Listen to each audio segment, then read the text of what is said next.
Stay more comfortable, more concealed, and in the stand longer with Osseo gear. Premium camouflage apparel created for bow hunters by bow hunters. Osseo's revolutionary patented camo patterns and innovative features are designed to keep whitetail bow hunters totally invisible and dead quiet. Elevate your game with Osseo. Visit asiogear.com and take 20% off your purchase with code TRUTH20. Mobile hunters, our buddies over at Tethered, are always innovating to keep us more mobile and in the game when it counts. From the Tethered 1 sticks, the Fast Pack, to the Ultra Lock saddle, Tethered is always designing to increase comfort and utility while reducing bulk, weight, and fiddle factor of mobile hunting gear. And now, they've outdone themselves yet again by creating the carbon fiber forged Predator CFX platform, the latest fully featured mobile saddle platform that raises the bar for what's possible in mobile hunting gear. Whether you're new to saddle hunting or an old tree climbing veteran, go to tetherednation.com for all your saddle hunting gear.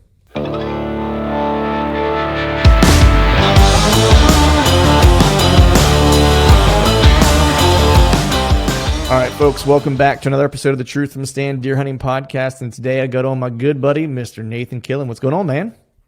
Oh, just enjoying this beautiful weather, man. Got a little bit snow. I don't know, it's been a month or so ago, and a little bit of cold weather and stuff. But, yeah, I'm ready for springtime. Oh, man, you ain't kidding. I got a little taste today. I think it was like 55 today, and I didn't really realize it. I work from home, so I wasn't even outside. I took the dog out this morning to feed him, and it was, still cold. It was like 30, 32, something like that. And then I went out to eat lunch, and when I went out to the kitchen to eat lunch, and I sat down, I have a window in my kitchen, kind of like the sun comes in, so it's all nice and warm in that spot. And I'm like, I let the dog out because he likes to go out at lunchtime. It's kind of like his ritual. He goes outside and lays on the rocks, and he usually doesn't do that unless the rocks right out front are warm. And I'm like, oh, man, it must be kind of warm outside. And I didn't really pay attention. I look outside again, and he's like in the grass on his back, rolling around. Like, he was feeling it. So I looked at the temperature, and I'm like, it's like 55 degrees out today. I'm like, yeah. And then the wife came home and took a run, and she hates the cold. So I know if she's outside running that, it must not be too bad. So, yeah. It's so, probably, I think it got up to around 60 today down here. Yeah. So yeah, it's been nice. Nice. Yeah. It's, I actually even got outside right before we started recording. I actually went out and was able to fire off a couple arrows with my longbow. So awesome. I'm stoked on that. Yeah, man. I'm excited about making the transition, and we can see behind you there. You got a bunch of bows hanging there. You and a couple other guys were my inspiration to make the switch. I can't let you guys have all the fun. I gotta get in on some of that. But yeah, it's funny because I bought myself a bag target that I keep in my archery room in the basement, so I can just shoot at night if I don't get out during the day. It's like 5 yards, just however far it happens to be between one wall to the other in my archery room. And I just go downstairs and rip off some arrows, just to kind of, the weirdest thing is just like how it feels. That's the part like that I'm trying to get over the hump. Like I finally figured out like my anchor point today, right? Because I had one and I made some arrows, and when I was shooting, it's like I just wasn't consistent, and I felt like every time I would anchor just like a little bit different, and like I just didn't feel comfortable the way I was anchoring. And so I finally was like, let me pull the bow back just a little further and actually get my thumb where I can just kind of get this knuckle just behind my jawline. You know what I mean? I was like, so where I can find something I can constantly get to. And I was drawing a little further than I might be overdrawn for the arrows that I tuned, but they were flying fine, today.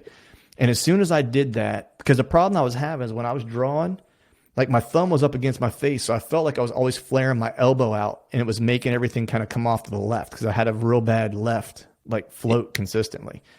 And I was like, and I felt like it was my shoulder and elbow weren't like in alignment. I felt like I wasn't straight enough, Yeah.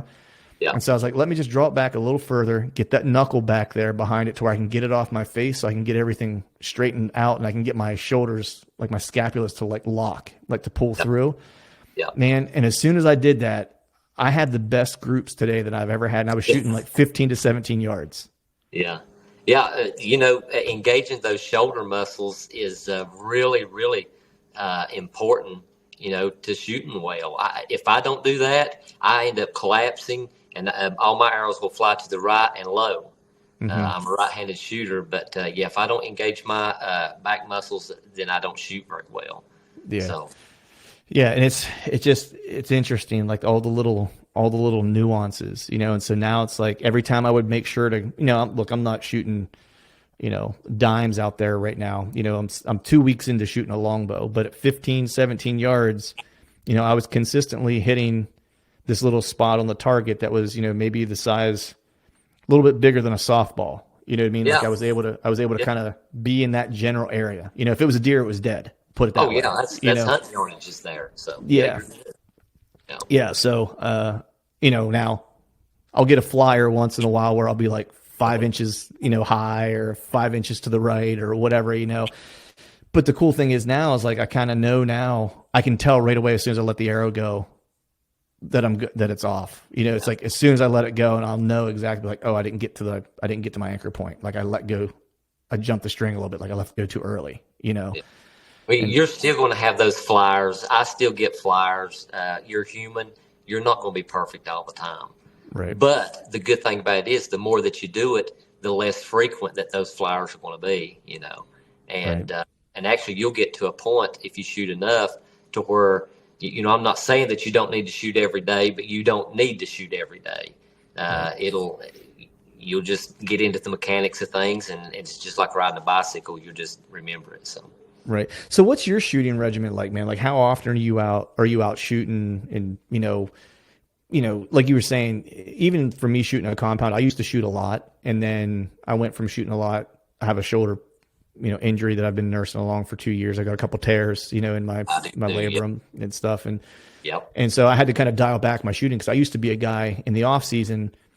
I would shoot almost every day still in the off season because I just like to shoot. And then even with my compound, I had to dial it back to where I was shooting in the off season, maybe 2 days a week, maybe one, just like depending on how the shoulder felt and stuff like that. And then when the season got close, then I'd ramp it up to maybe 2 or 3, but never really any more than 2 or 3. And it was usually never any more than like 10 to 20 arrows tops, like in a session. So what's kind of your, so now with a longbow, it's like my shoulder feels great right now. Yeah. So like I'll shoot, it's just fun to shoot. So I might shoot 50 arrows, you know what I mean? And it feels good. You know what I mean? So I'm just curious, like what your regimen is. Well, this time of year, I actually don't shoot very much. I'm just really busy. We have a little farm here, so I get home, around 4:30. Well, actually around 5 o'clock. I get off at 4:30. So, we don't have that much time during the evening to take care of the animals and stuff. So I really don't have much time this time of year to shoot because if I have time to shoot, I'm going to be in the woods shed hunting or scouting. That's my favorite thing to do right now. But, once spring green up gets here, then I'll start shooting, and up until probably July, August, then I'll start shooting every day. And one thing that I do is shoot just one arrow at a time. I'll shoot that arrow, I'll go get it, pull it, and shoot it, and just that same thing over and over. I don't worry about groups or anything like that because that seems to mess me up. Okay. And I don't shoot as much as I should during season. That's one thing that everybody should do, but I kind of slack there. But I still try to shoot, I don't know, a few arrows a week, but really and truly a man needs to try to shoot every day. Yeah. But that's basically what I do. Yeah. Nice. Yeah. I was doing the one arrow at a time, like the first week. And then I guess for me, I wanted to start seeing I wanted to shoot multiple arrows, and I get the value of just shooting one arrow. I think I would like to go back to that because that was something I would do with my compound, as season would get here because I just couldn't shoot a whole lot between trying to get out to hunt and stuff like that. And some days, truthfully, it's like my shoulder just wasn't having it. And so I was like, oh, my shoulder feels good today. And I know I'm going to hunt tomorrow. I don't want to shoot and it be banged up. I'd rather hurt it drawn on an animal than hurt it practicing in my yard, And so, I would start to go out just in the morning and just rip off one arrow, an odd yardage. I'd maybe 27 yards or maybe 28 yards or something like that and just shoot one. And it's got to be a kill shot. And then it would be the only arrow I would shoot for the day would be it. Yeah. Yeah. I think that, shooting one arrow at a time and not trying to shoot multiple ones, that arrow is more important that way. If you're trying to shoot, 5, 6 arrows at a time, then after that first or second arrows, then you kind of start getting sloppy in your process, or I do anyway. Yeah. And I've heard other guys talk about that. They're the same way. So I believe that one arrow shot, go get it, come back, shoot again. That kind of thing over and over is for me the best anyway. Right. So when you first, so how long you been shooting, or how long you been hunting with a traditional bow? Since the mid 90s, but Okay. now I've not always been strictly traditional. Okay. Back during that time, I was shooting compound and that, and the reason is, but I always wanted to shoot a traditional 100%, but I just didn't have the confidence back in those Right. days, and we didn't have the resources that we have now available. All we had was basically books to read, or maybe a VHS tape, and a lot of those guys back then, they were snap shooters, so that's what I Mm, thought that I had to do, and I was shooting split finger. And so for me, that just didn't work. mm, And once I finally got to where I was shooting 3 under, that helped a lot. And I got to where I could draw back and hold and anchor and hold for 2 or 3 seconds and then shoot.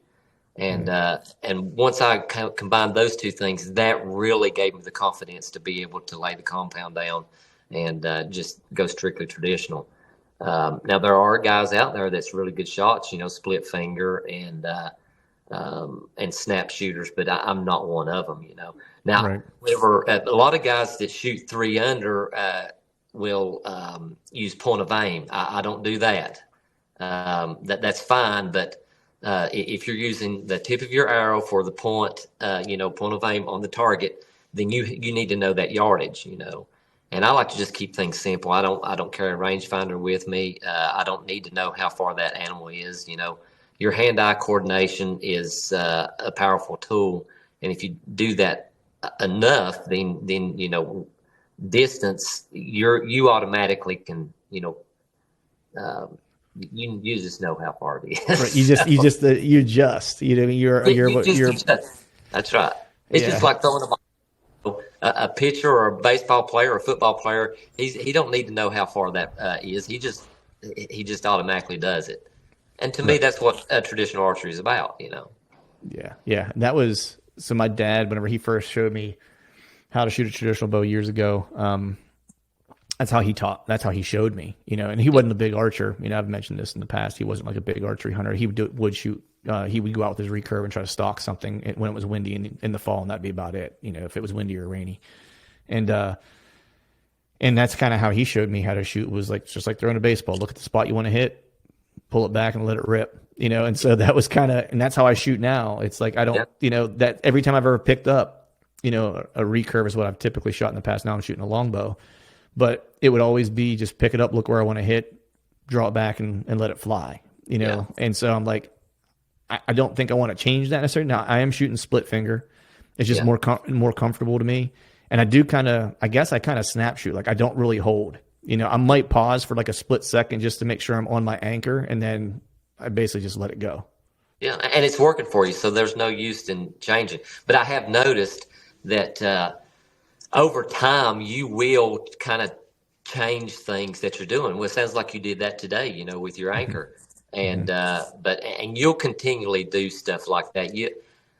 If you're like me, you're always tinkering with your stuff. I mean, you kind of have everything a certain way, but you'll still mess with little things from time to time. And sometimes if you start having a problem like target panic or something like that, changing one little thing like maybe going to 3 under might be it gets your mind off of the problem and onto something else, and it straighten you right out. And Right. eventually you can maybe go back to the split finger. So.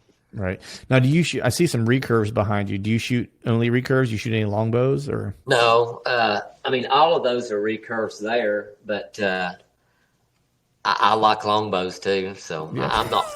It's just what I have at the moment. These Right. two bows right here are made by my buddy Ethan Roderick, and then this one back here is a Great Northern Ghost. It's a recurve, and I actually have another one coming. It's supposed to be here probably next month. And then these other three back here are recurves. Those are just the black hunters. One is my wife's, one's my daughter's, and one is for her boyfriend if he wants to shoot it, or anybody else that wants to come over and shoot some. So, Right. Yeah. It's yeah. like I've been warned that traditional bows becomes a little bit of a problem. Yeah. You Yeah. know, I can have one compound and I'm good. Actually, I've got two of those because I always like to have a backup, in case something would ever go wrong. And I usually take two with me on a hunt in case something goes haywire. At least have another bow, and it's usually slated into at least just 20 yards, and I can at least get out and hunt if I'm on a travel trip somewhere. I have a backup bow, but the traditional bows are kind of like a work of art too. That's like the thing that I like about them, and I'm having one made for me here. Steve at Bushman Bows is going to make me my first long bow. Yeah. And I'm looking forward to getting it just because it'll be a one of one. That's what I kind of like about it. It's built for me the way I want it. The specs that I want, the length that I want, like the whole nine. And just I'm into that type of thing because hunting's such a personal thing, man. And Right. Yep. And I think as I get a little older, and stuff like that, like I'm really kind of looking for things that ground me in my body and in my experience, and it's why I like to do jujitsu because it's my body, my mechanics, all that stuff. And then traditional archery, I'm removing stuff that's between me and the end experience. And I think that's what I like the most about it. It's like I'm constantly kind of searching for that connection. Yeah. You mentioned there that it is your body, your experience. That is something that is not talked about enough. And the reason I say that is because hunters in general seem to classify everybody by the weapon that they use, and it should not be that way. And actually that actually bothers me and a lot. And here recently, I've been thinking a lot about that, and I've just been trying to help some guys out with that kind of thing. But we need to get away from that because just like you said, it's your experience. And it's just like me in traditional archery. I don't choose traditional archery because it's harder. I choose traditional archery because that's what I like. There's nothing wrong with the guy hunting with a compound. There's nothing wrong with the guy hunting with whatever he wants, a rifle. I enjoy rifle hunting. And I know a lot of traditional bow hunters kind of frown on that kind of thing, but hey, it's not their hunt. It's my experience, Yeah. And it's just like the buck that I killed this year. I got a little bit of slack because I killed it with a rifle. And, but you know what? It was my experience. It wasn't theirs. They have no idea, the personal accomplishment that was. So anyway, I'm gonna get off that soapbox and hey man, you could soapbox it up here, buddy. It's a soapbox safe space here. It's like because I feel the same way, man. Like because that's a question I get from some friends of mine, or not. I won't say friends of mine. Like my friends, like they get it. It's just an evolution. And I actually have a buddy of mine who's switching over. He's shot traditional in the past, and he's kind of gone away from it. Played around with it, went away from it. He's always kind of shot on and off. And he just had a new bow made, and this like new bow kind of like signified for him, like, all right, this is it. I'm making the plunge. Like I'm all in. Like last year was the last year. Not that he won't ever shoot in a compound again if on a certain hunt or whatever, but like he's making the full sail kind of switch. But I've had people kind of say to me, what you're trying to just make it harder. Like assuming, I had some success in Kansas this year, and like all of a sudden I need to make it harder. I'm like, no, man, deer hunting's hard enough. Like, believe you me, I don't need to make it any harder than it is. It's like, so it's certainly not that. It's more of,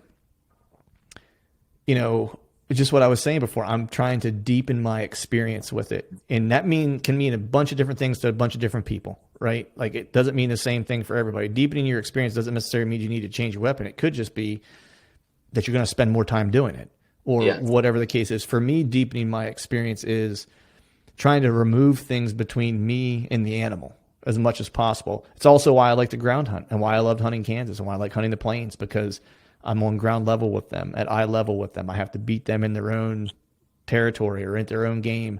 And the way I kind of described this to a buddy of mine was that, and this is just my opinion, that's what I love about it, man. Like what you were saying, everyone hunts their own hunt and you have your own reasons for doing it.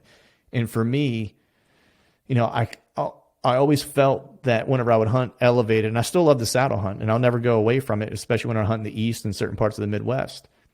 I was like, but I still only feel like an observer of the experience of, the animals and that I'm chasing.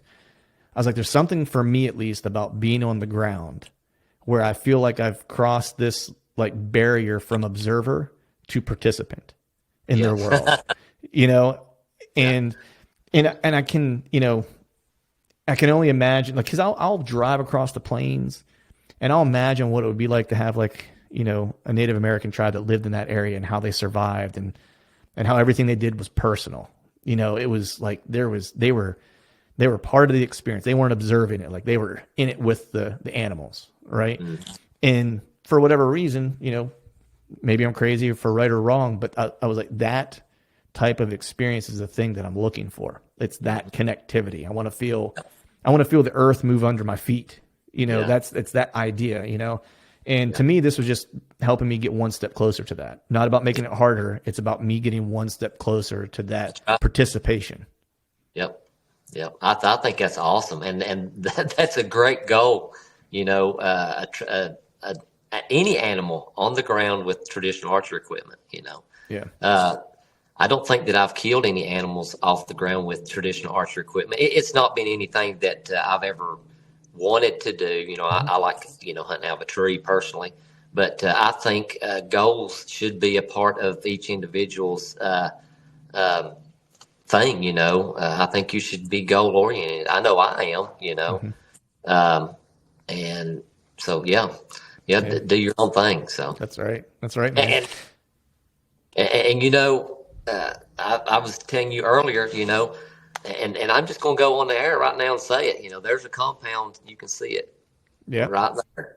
And I got that a couple of years ago because of a shoulder injury, and it come to where I didn't need it. But I think I'm going to hunt with it a little bit this year, just because I want to, not to make it easier, but because I want to. I don't carry a rifle in rifle season because it makes it easier. I do it because I want to. There's something classic about having a backpack on your back and a nice rifle in your hand and slipping through the mountains. The mountains are not easy. I don't care if you have a 50 BMG. It's still not going to be easy. I just bought a brand new rifle, a lightweight 5.5 pound Christensen rifle. I'm excited to take that thing into the woods this year. And you should be. That's right. Yeah, and you should be. We need to quit classifying or categorizing hunters by the weapon that they're using. That's bad. We need to stick together. And end of story. I agree with you, man. I'll be taking my compound on my Idaho hunt this year for elk. Like, I'd already made that decision, for one, because I'm new, at the trad game. And that's, I'm only there a week. And I also don't want to forfeit an opportunity across the meadow at like 55 yards if that's the only opportunity I have for the week. Now I get one under my belt. The next trip would probably be a trad trip, I'll get one under my belt, and then I'll feel a little bit better about, eating a tag if I had an opportunity, but just wasn't quite close enough type of thing. Yeah. But man, speaking of kind of getting ready for the season, having goals and stuff like that, man, how's your off season going? You've been getting out doing some scout. I know you do a lot of scooping. You find sheds. I don't know how you find sheds in those mountains. I couldn't find them if I was in Iowa, probably. Man, favorite thing, other than having an encounter with an animal or walking up on one after you've put him down.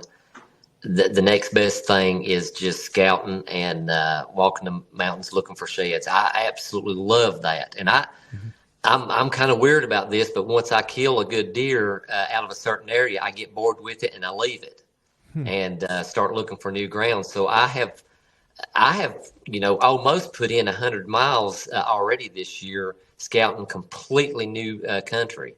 And I've not been on any of it twice. I'll go to a wilderness area. I'll put in 10, 12 miles that day, and then I'm off to another one.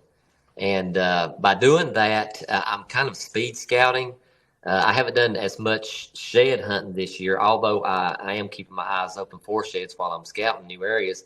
But I'm concentrating more on the sign and I'm going through these areas pretty quickly, looking for type of sign I'm looking for, because I'm a goal oriented guy, and I want to kill another, a really big deer for our area, Right. and Yeah. that's how you do it. You can't get complacent. You've got to stay on top of it. If you want to kill top 5% animals, you've got to look for those top 5% animals. You can't just hope one is around. I learned a long time ago that you have to have hard evidence of what you're looking to get. And if you don't have that hard evidence, you keep going until you find it. Yeah. Yeah. Man, you mentioned something about speed scouting, and I'm just curious because I've kind of changed in the past probably 2 years how I scout in the off season. And one is like, I don't have as much time to get out as I would like to, or as I used to. And it kind of became, it evolved, I guess, out of necessity, I guess is a way to say it. And so it used to be I would, scout an area, and maybe I'd find an area that I was interested in, and I would really kind of dissect that area. Maybe I've run into some sign, maybe it's a signpost rub with a couple of the rubs around, maybe there's some bedding close by, or maybe it's a big, community scrape area, whatever the case is. And I would really spend time in kind of dissecting that.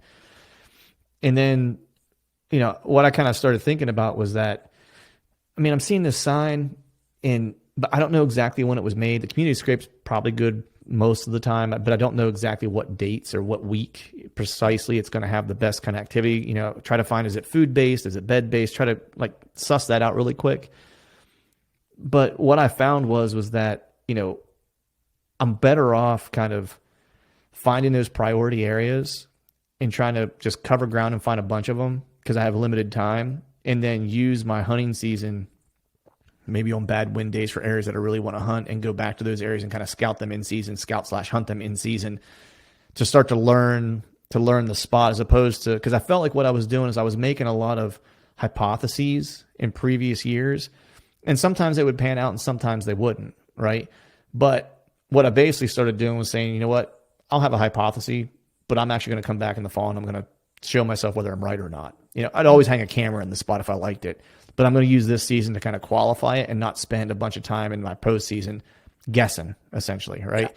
And all of a sudden, it started paying off to where it was just having better encounters, seeing more deer, seeing better deer, and things of that nature. And so I'm just curious, like when you said speed scouting, like how are you, even if you find an area that you like, do you just kind of buzz through it and just kind of get the intel that's there, poke around a little bit, and then you're off to the next? Yeah. Or are you really kind of breaking down the spot when you're in that moment finding it? No, I try to cover as much ground as possible. I've been doing this for over 40 years now. So whenever I go into an area, I don't have to spend that much time because I can go into an area and as I'm going in, I already know where to look. So I just zoom through those places, and if the sign is there that I want to see, then I'll start slowing down. And if I can, if I feel like that there's something there that I'm really interested in, then I will come back. If not, I just keep going. I'm pretty much hitting the high spots because I'm looking for a very, very small percentage of the deer, and usually those deer, not all the time. I don't want people to get because there are top end deer out there that leave almost no sign, and but those deer are hard to hunt. And I want to find the right deer in the right spot, and once I find that, then I settle into that area and try to, I'll really pick it apart, and right.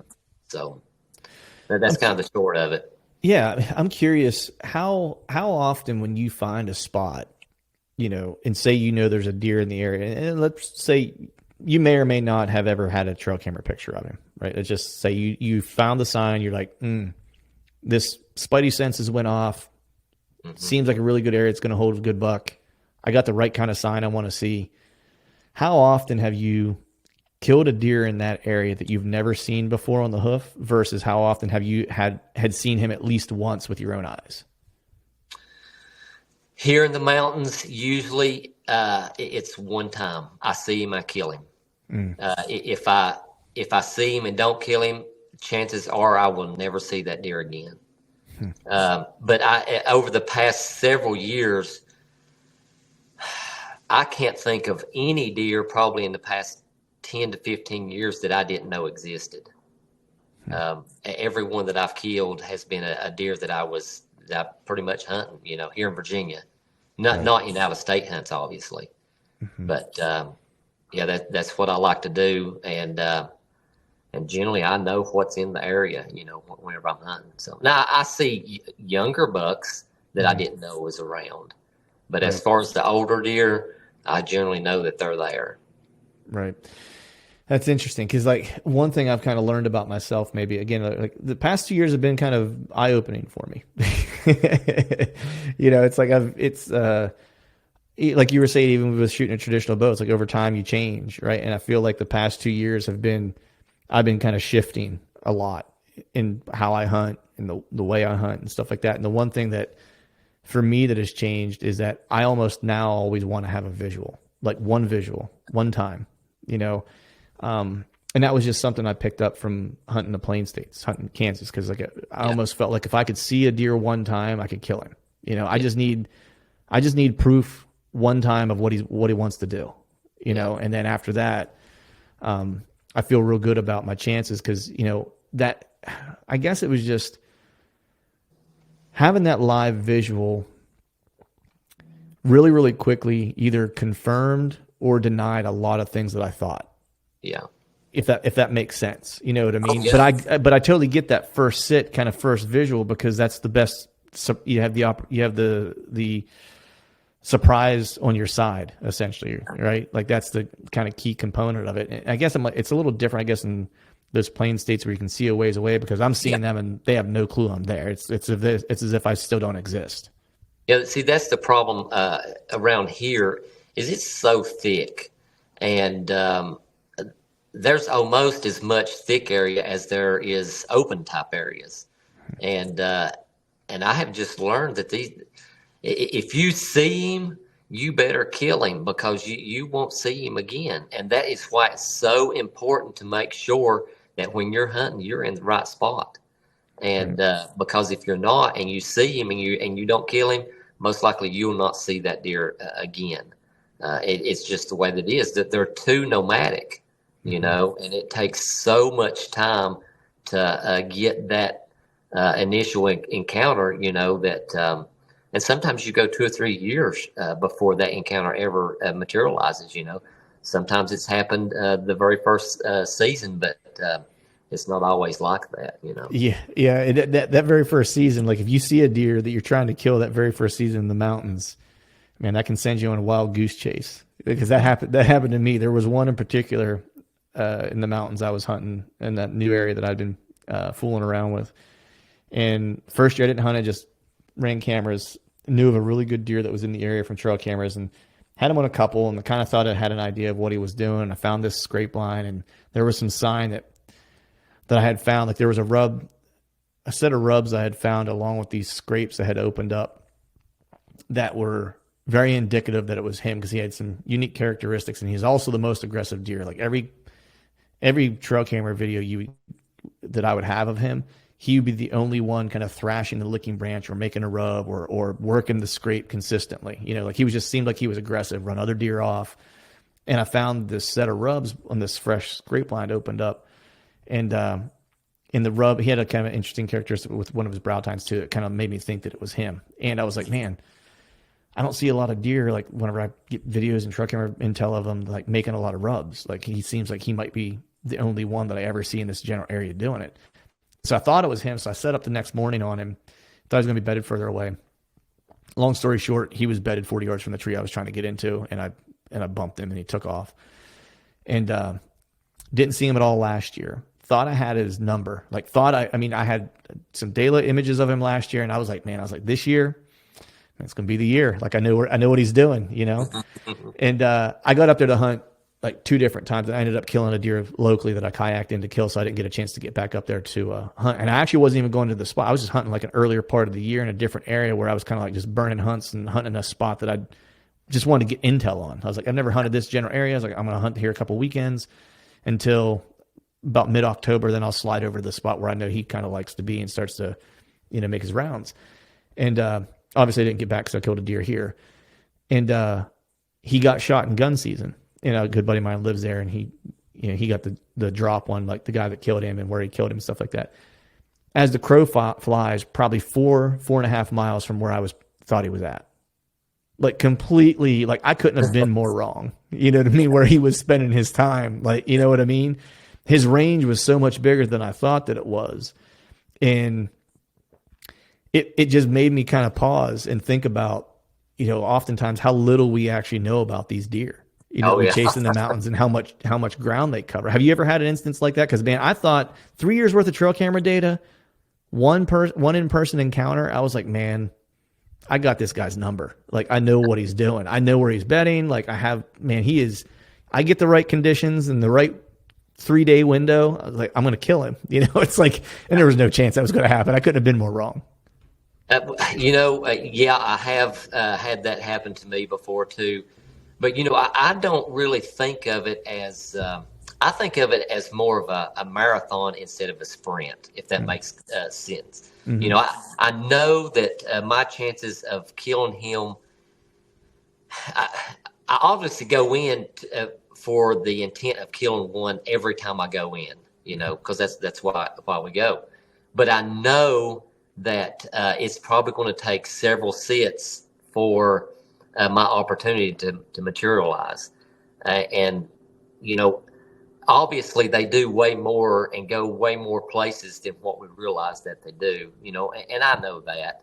But I feel like that as long as you kind of have at least one area that he's using kind of nailed down as to how he's using it and that sort of thing, if you spend enough time in that area, eventually, if you hunt smart and do everything that you're supposed to do, then that opportunity is going to materialize. Mm-hmm. Eventually, it might take a full season. It might take 2 seasons. It might take 3 seasons.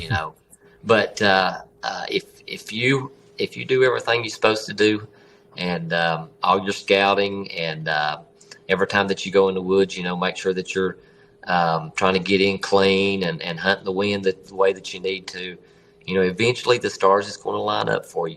It's just persistence and dedication. Yeah.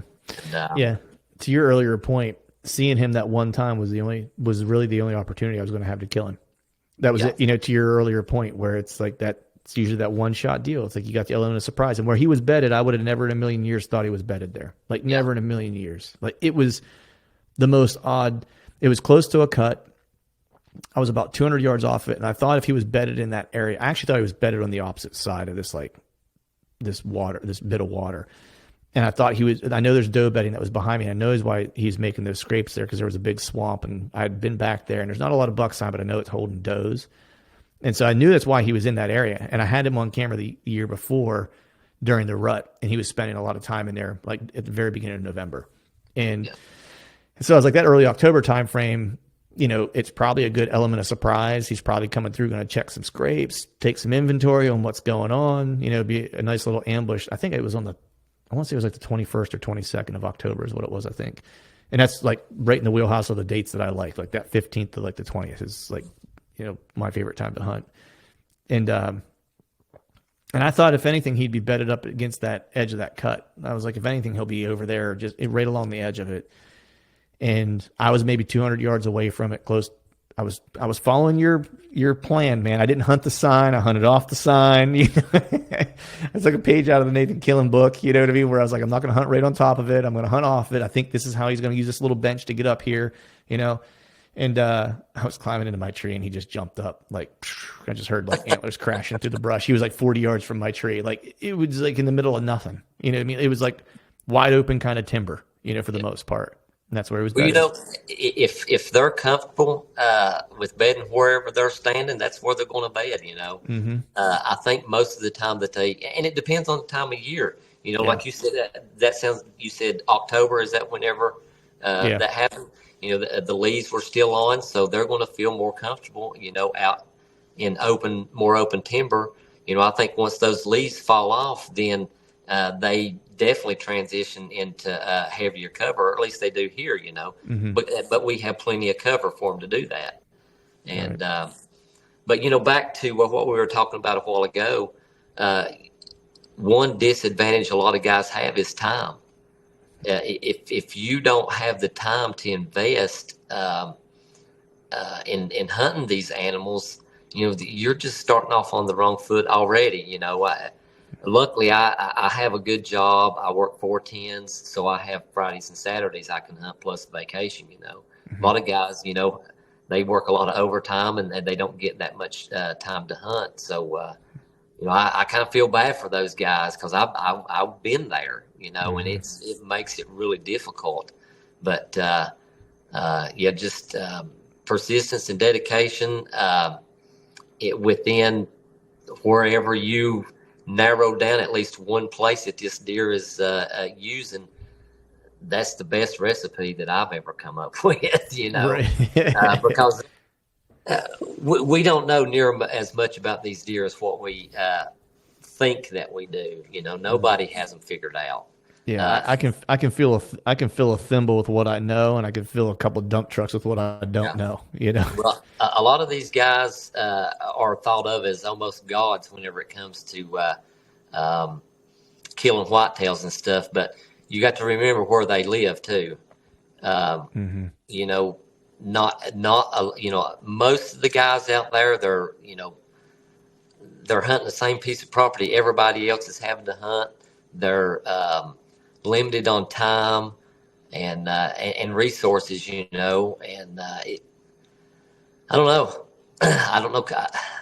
I think I got off a track here, but yeah, I mean, it makes it hard, man. Like when you're unlimited time, right? And whenever we see these guys that are killing deer consistently, good deer consistently every year, a lot of times, they are in areas that are, just call it what it is, where they have a target-rich environment. It's like it doesn't mean that the deer are any easier to kill. You just have more opportunities to do it. It's just all there is to it. And the time thing is huge. I don't know. There's in Virginia, can you guys hunt on Sundays? Yes. Yeah. You can, but I personally don't. But right. The reason I even brought that up is there's a lot of guys out there that's really struggling, and they think that they're not doing well when in reality they are doing good. Yes. And I don't know. I just caught a soft spot for those guys because they're trying to learn everything that they can and do the best that they can, and they're still not getting results that they think that they should get.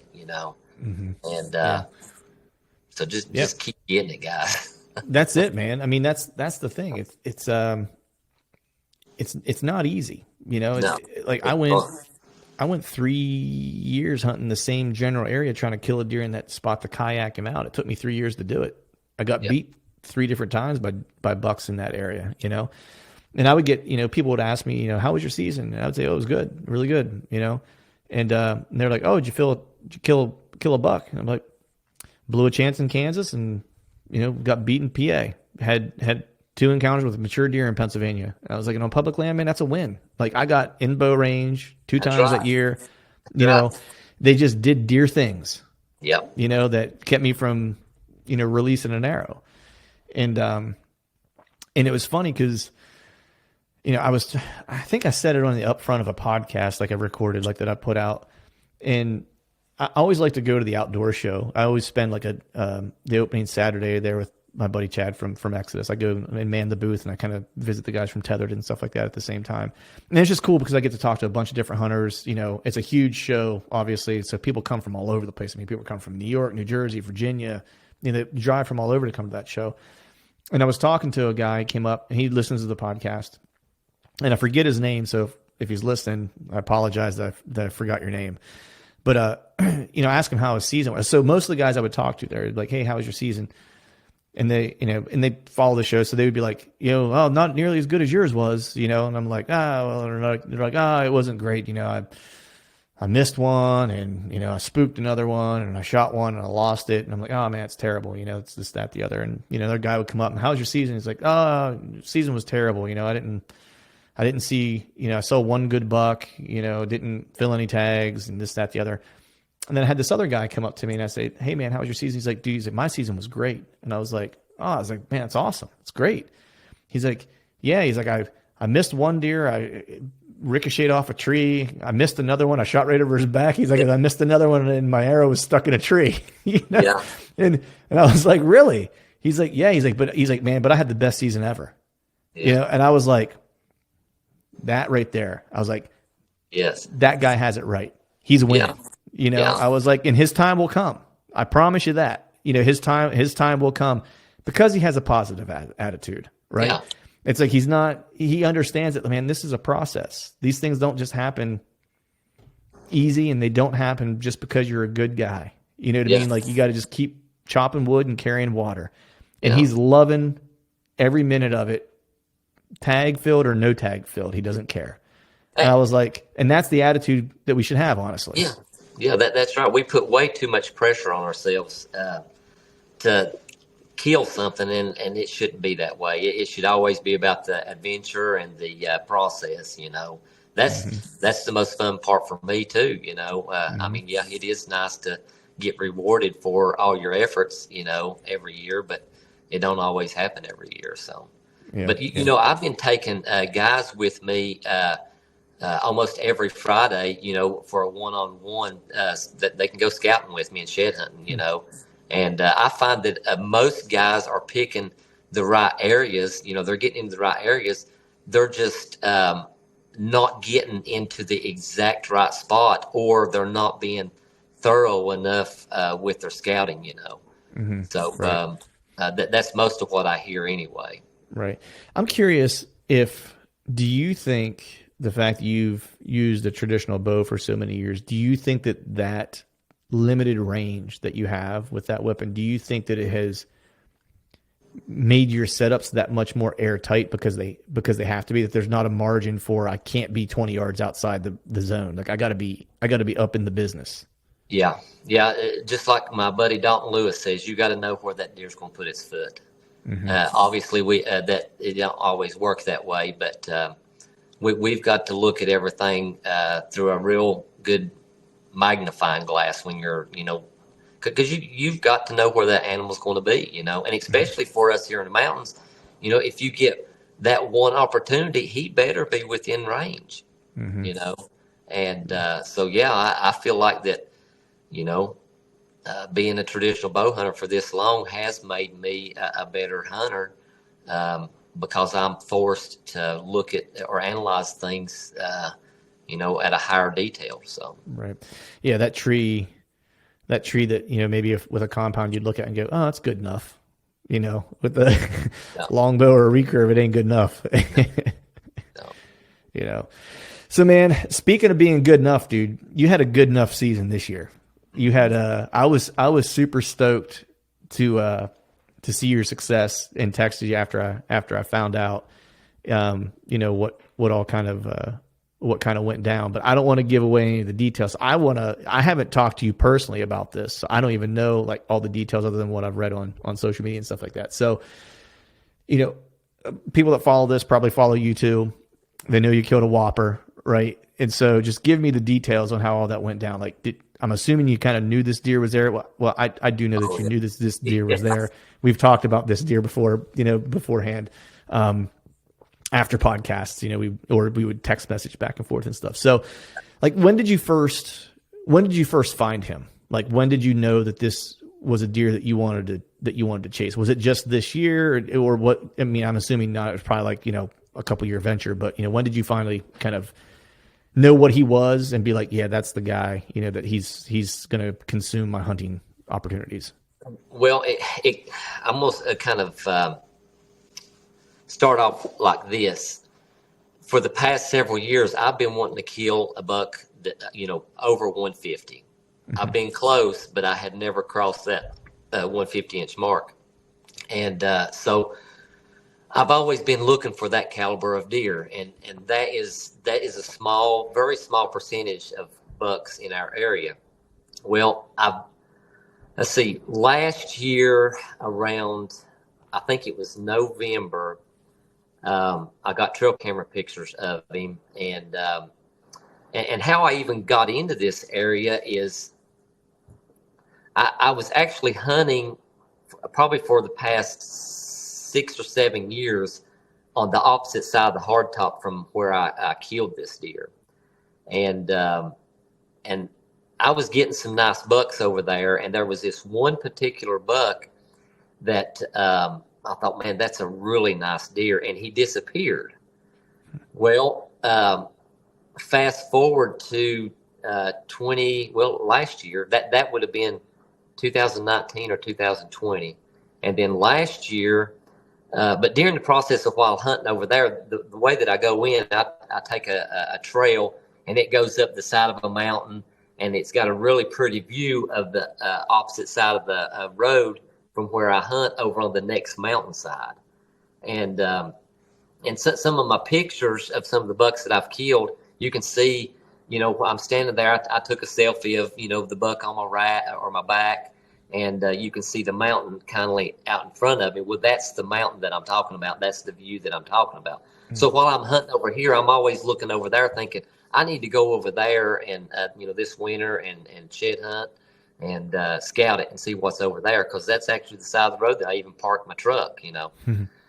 So during the process of scouting and shed hunting that side, I would literally leave the truck and start going in the woods, and I started seeing, some kind of impressive sign, and I'd make a big loop, and then I'd make my way back, and I think I even hunted on that side a little bit, but every time I'd come close to the truck, I noticed a sign that made me feel like that there was a significant deer there. But it was so close to the truck that I kind of just, second thought it, I guess you could say. Well, yeah. Finally, I decided to put a camera out there and see what was there. Well, I was very surprised at what was there, and it ended up being him. And but this was late last year. I hunted him a little bit, and I could tell that the deer was well over the 150-inch mark that I was hoping to, kill.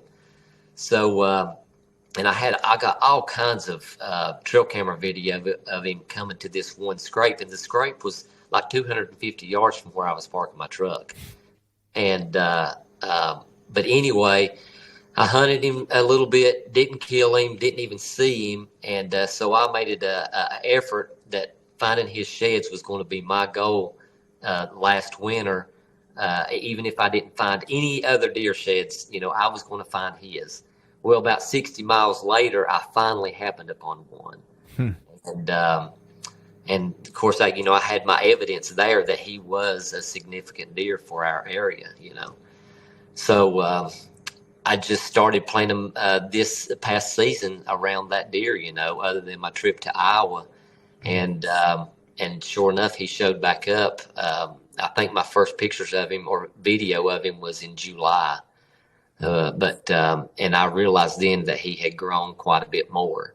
Right. And he I don't know if I sent you the trail camera video of him in velvet or not. If I haven't, I'll send that to you. But man, my jaw just hit the ground. That was the deer. I was obsessed at that moment. Right. How far away from that scrape that was by your truck? How far away did you find his sheds or his shed? Probably a quarter of a mile. Really? This deer actually had a somewhat small home range. It was actually smaller this year than it was last year, because I'm going to say this deer's home range was probably a half a mile wide by probably 3/4 of a mile long. So he was pretty tight. But I think, and I'm starting to learn that tighter topography and habitat kind of creates a scenario to where these bucks have smaller home ranges. because there's a mountain not too far from where I hunt that I've hunted a little bit, and the topography up there is enormous. Ridges are really long and really big and really gradual, and those bucks up there, they have home ranges of 5-6 square miles. And but anyway, I bow hunted him. I never laid eyes on him. And this scrape that he was coming to, I was getting him really consistent. I could count on whenever I went to go check that camera that he was going to be on it. It was always at night, of course, but I knew that he was close by. So did you know he was close by just by the timestamp, like roughly what time he was getting there? That and well, no, I need to back up. That's not necessarily true. Just by the reason that I knew that he was close is by my winter scouting whenever I was in there shed hunting. One thing that I learned about that deer was to identify his droppings. I have never been able to do that with any other deer, but for some reason, his droppings had a unique look to them. And while I was scouting during the winter, I was able to see everywhere that deer was going and where he wasn't going. Wow. And whenever I found his shed, I had walked by that shed, I think 3 different times. And, but I knew that shed had to, or those sheds had to be in a specific area. I just had it. I knew it in my gut, but I was calling his whole home range that I knew of. And I was even going outside of it to trying to locate those sheds. And whenever I was doing that, I was getting out of his sign. I was no longer finding his droppings. I was, last year on the inside of his right side, he had a sticker that was about as long as your finger, and on the right side of rubs, you could see where that sticker was a hitting. Yeah. So he left a lot of sign that I was able to identify and put to him, and so that helped me a lot there. But anyway, that's the reason that I knew that he was close by. I knew it as long as I was getting pictures of him on that scrape that he was still there, and that's all that I needed to know. I did move a few cameras around trying to figure out where he was coming to and going or coming from and going to, and I actually got a picture. I hung one trail camera about 30 yards off of the hardtop road, and I got daylight pictures of him there. But it's a very thick area, so he felt comfortable being there. But anyway, I hunted him through bow season, didn't see him. I went to Iowa and hunted for almost 2 weeks. And by the time I got back, our rifle season was getting ready to come in that Saturday. Right. And so there was one particular area that I knew that if I could hunt it and put my time in there, that I could kill him.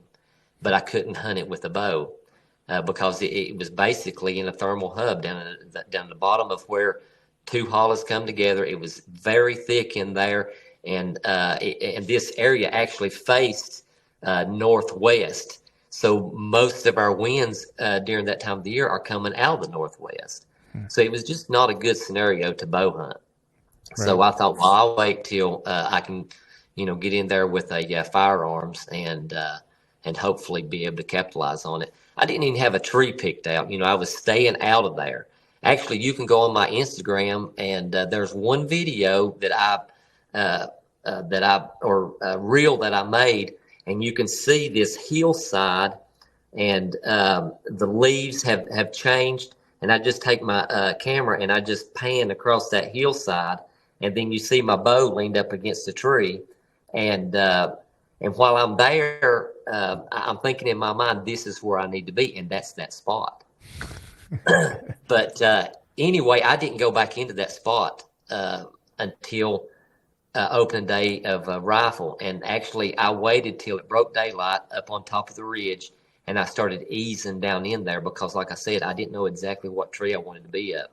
I took a stand with me because it's thick down in there, and really and truly, yeah, there's no place that you can, see more than 60 or 70 yards. But anyway, I got down in there, and it was daylight, but it was like I think it was around 10 to 15 after 7 that morning. So it had been daylight for 15 minutes, And so I got down there, I picked out the tree that I needed to be, and it had actually rained that night, so the leaves were damp. I was able to get in there without making much noise. The wind was actually blowing up on top, but it wasn't down in there where I was at. And luckily, the way that it was blowing, my scent was going back up the hollow. And I was downwind, but I could see down into that spot that I was expecting maybe he would cross through. Well, I'm standing there with the stick in my hand and getting ready to put the rope around to attach that one stick, and I hear something down in there. And I'm not up high enough because to be able to see down in there because I'm just now putting my first stick on. Right. And I thought that might be a deer, so I stopped and I just laid my stick down, and then I heard something else move down there, and it's actually moving from down in that thermal hub over onto the same hillside that I'm on. So I turn around and I get my gun, and between me and the noise, there's a little bit of a hollow, and then there's another ridge over there, and I heard a grunt, and I thought, well, that's definitely a deer. And so I just leaned my gun up against the tree, and I point my gun over that way, and I'm kind of looking over the gun, and I'd look through the scope a little bit. But, keep in mind, this is like 50, 60 yards away. Right. And then I hear a snort wheeze. And so I knew that was a buck then. And then I get a glimpse of the hind end of a deer go through an opening between the laurel over there. And so I just point my gun over that way, and I'm searching. I'm thinking, and I think to myself, I said, Lord, please let that be him, And it wasn't 20 seconds later, here he came back through that opening, and I see that giant rack come through. And because he's got real tight turning main beams, well, he's laying right here, and you can see how tight those main beams turn. Oh, yeah. That's sweet. And so I recognized him just like that. Yeah. And so I start trying to, get him in the crosshairs, and I kind of shoot him offhand, and he dropped out of sight at that moment. And but deep down, I knew that he was dead. And so I called my dad on the radio because he was actually up on the ridge behind me, and I told him, I said, I'm pretty sure I just killed him because he heard me shoot, Mm-hmm. And but anyway, I made my way over there, and there he was. All I can say is it was awesome. Yeah. Everybody that sees him says that I pretty much ruin it for him. Right. Because when you hold that caliber of a deer in your hand, well, you killed 170-inch deer this year. Yeah. They're it's just awesome. It's it's something, man. It's I hope everyone gets to experience that at some point, because it's just like, I don't know about you, but it almost felt like a different creature to a degree, I don't know. It's just, it's hard to, you're kind of gobsmacked a little bit by it. At least I was, whenever he hit the ground and, I walked up on him, like you really, you see pictures of big deer and when you see one like in person, like when you get a chance to really hunt one and you're close to them and stuff like that, like they're all inspiring to begin with. But whenever you get that, it's just like, goodness, man, these things seem like aliens, like that was my initial thought. I was like, yeah, they're just so different. And luckily I've killed, I've killed 3 in that class, and I've killed several more that were as mature as he was, and actually more mature that, were just like in, 140 class deer. But they all, whenever you get an animal on the ground that that's like that, it does something to you. It does. It does. Like, and I won't lie, I've never been a big like inches guy necessarily. Like I like to try to chase a mature deer, whatever the, better caliber deer is that I can, try to get on. PA, I kind of hunt for opportunity. If there's a deer that gets me excited, I'll shoot it. That's kind of how I approach it. And I never understood, my buddy Chad's killed, a couple of different Boone and Crockett deer. And I never really got like he would always, he would always target like top end deer. That was his thing, and he couldn't explain it to me. He would just say, I don't know. Like, I will ruin a whole season trying to chase one big deer. Like, Yeah. and I never got it. I was like, man, just go. Like, he would pass up deer that I would gladly shoot, like, we'll put it that way. And I never really understood it until I finally killed one. And then I was like, you just want more of that. Yeah. It's not, it's the size. Yeah. But they don't get that big by being dumb and they're cagey. Yeah. And that's the thing. It's like, it's that caginess oftentimes comes with a bigger deer because it's just an older deer, Yeah.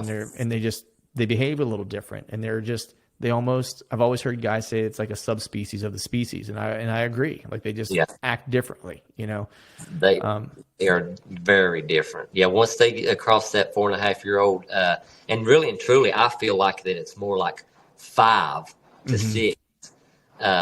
Whenever you kill a deer in that 5, 6, 7, 8-year-old range, they look different. They act different. Everything about them is different. And whenever you actually get to lay your hands on one,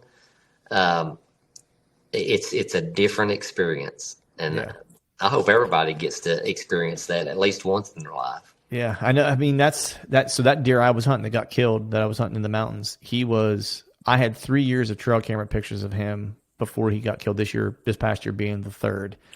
And when I first found him, he was either a 3.5-year-old or a 4.5-year-old.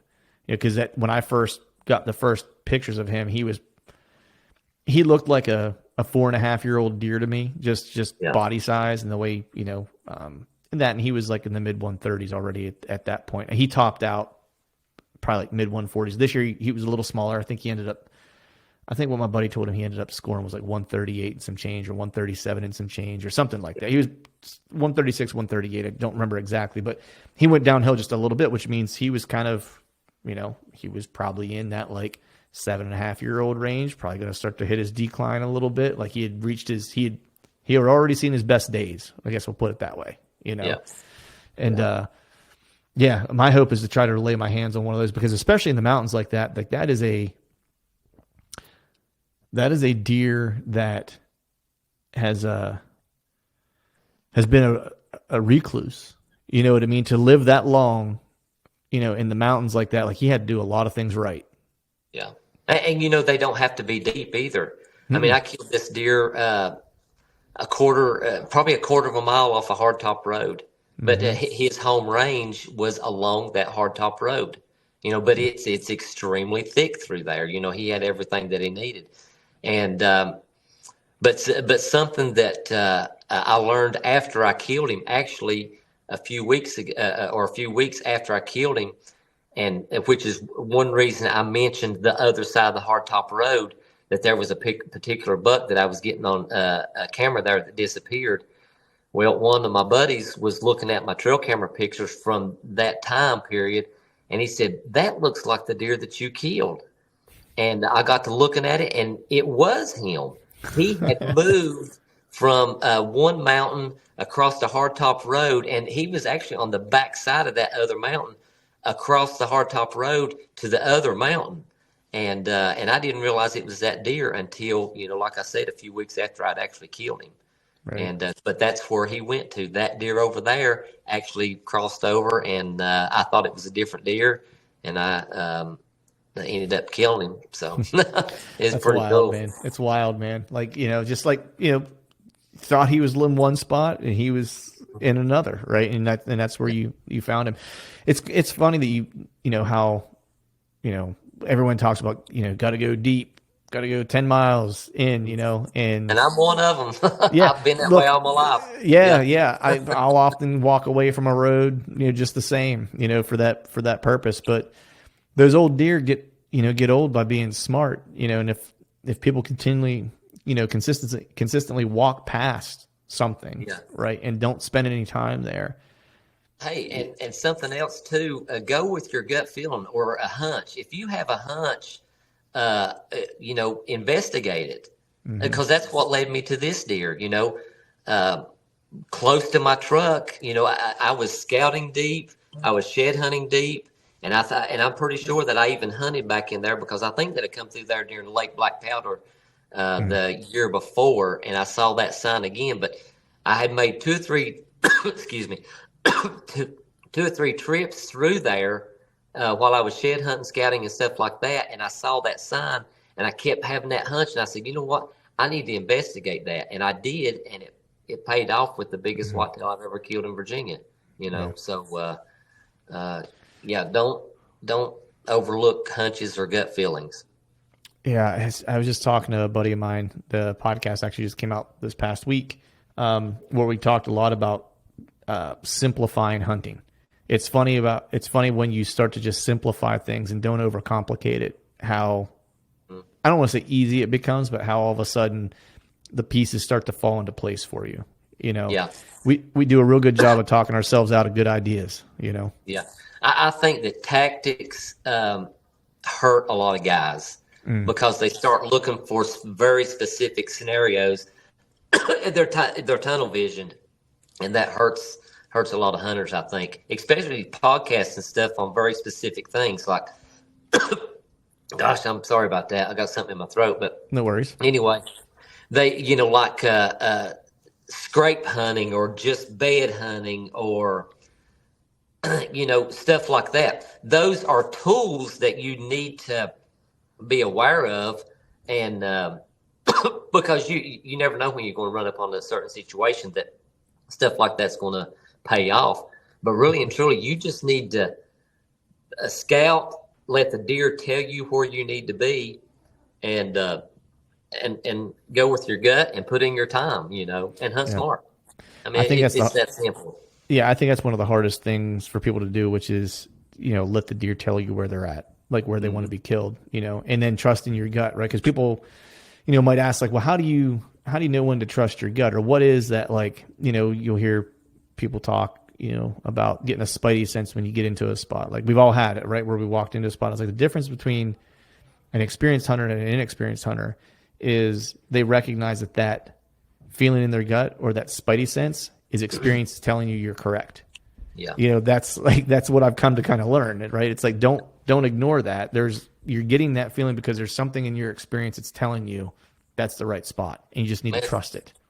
I have screwed up so many times. I would have 2 or 3 times the amount of bucks I have on my wall right now if I'd have listened to my gut or spidey senses in the past more. And I still do it, and I'll probably continue to do it. Right. Yeah. I mean, that's just the way that it is. Yep. But yeah, if you would just listen to yourself and not overthink things, you'd be way more successful. I know I would. Yeah, 100%. So what do you do for an encore, man? What's your plans for this year? Try to do it again. Yeah. That's all I just enjoy the process, whether I kill another one or not. I'm not going to show my wall here, but the Lord has definitely blessed me in my lifetime for an Eastern whitetail guy.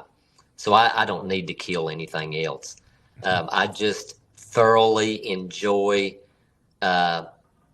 scouting and finding these big whitetails and just playing chess with them, and I'm happy doing that, whether I kill one or not. So, yeah. And that's, there's a lot of wisdom in that statement because, I think once you just start enjoying that and you just start going deer hunting, all of a sudden good things just start to happen. You know, that's been my experience. Like when you get out of your own head and you just start thoroughly enjoying the moment, the time you get to spend out there. A buddy of mine kind of told me that at one point, and he was like, you'd be surprised how quick tags start filling up when you do that. Yeah. Yeah. We complicate things way too much. We sure do. Man, well, I've kept you here just about a little over an hour now, buddy. I want to be sensitive to your time. Make sure you can go get some dinner, get a little rest before you're back at the grind tomorrow. But before I do that, let folks know where they can follow along with you, what you have going on for this season, if there's anything else that you want to make people aware of. Just on Instagram, that's all I really do. I'm sure you can search my name on there and find me, or I think it's MTN_HUNTR. That's my handle, if you want to call it. But I don't know. I try to stay low anymore. I I turned down quite a few podcasts anymore, and I just kind of stick to my buddies. You know, you're one of my buddies, so I do them with you. And but you know, I just try to stay low. I do enjoy taking local guys in the woods with me and scouting. I feel like that they get more out of that. You know, so if you're somebody local and you're interested in doing that, and I don't charge nothing. I personally, I enjoy sharing what I've learned over the years. So, you know, but I can't take everybody, obviously, because there's not enough Fridays or Saturdays in, right. You know, but I do try to take one or two guys about every weekend with me and try to open their eyes to what, you know, I see, you know, because to me, what I find out that they know basically the same things I know, you know, but I think what differentiates a lot of guys is their thought process. And if I can help, because that's something I can't describe on a podcast. Yeah. You know, but it's easier for me to describe in person. You know, if I have an example there that I can say, you know, I like the looks of this. This is why I like this. I would probably hunt here because the wind is doing this, and I would probably come in from this direction. And I feel like that the buck is probably doing this or that. You know, that's if I can show by example that they seem to get it. Then, you know. Yeah. Yeah, I mean, seeing someone go through their thought process and kind of watching it in real time is always helpful, you know, especially if that's a way that they learn. You know, I always tell people there's only so much you can pick up from listening to a podcast or whatever. You just got to get out there and do it. And if you have a buddy, you know, that manages to figure things out, you know, I do it. I go out and scout with my buddy Greg Litzinger. You know, I go out and, you know, I'll scout a piece together, and a lot of times we'll see the same things, but I also just want to see how he thinks about it. You know, and in real time, be able to bounce stuff off of each other and like, well, why do you think that? It's like, oh, okay. Well, I never thought of that. You know, it's like, and so it's just, you know, it's good to do that. No matter how long you've been doing it, you know, you can always pick something up. And yeah, that's why you're one of the good ones, man. Yeah. Well, if they do want to go, they better be ready to walk, because I do a lot of walking here in the mountains. I'm 8 to 10-mile day is normal for me, and a lot of times it's 10 to 12, and that's a lot of miles in these mountains. It's not flat ground. We're on the side of the hills, going through thickets, crossing creeks, going up steep hillsides, going back down steep hillsides. I may you know, I took a guy with me here not too long ago, and we covered I can't remember how many acre wilderness area it was, but we made a 10-mile loop in there. And then I drove to another wilderness area, and we made another 3 or 4 mile loop. So it was a full day. Bring your walking boots. Yes. Yeah. Awesome, buddy. Well, hey, man, I appreciate you. You're one of the good ones, man. I feel lucky to call you a friend. And one of these days, I might make my way down to Virginia, do some walking with you. And well, come on, I'd love to have you, and I appreciate that. I'll bring my trad bow and get some. Sounds good. All right, folks, that is a wrap for today's show. I'd like to thank all of you for listening. And if you haven't yet, please head over to iTunes and leave us a 5-star rating. And be sure to subscribe to the podcast. And hell, while you're at it, head over to YouTube and give us a sub there too. And before I shut this thing down, we need to give a big shout out to our partners who continue to help us make this podcast possible. Osseo Gear, Tethered, Exodus Outdoor Gear, and Genesee Beer. And until next time, we'll see y'all.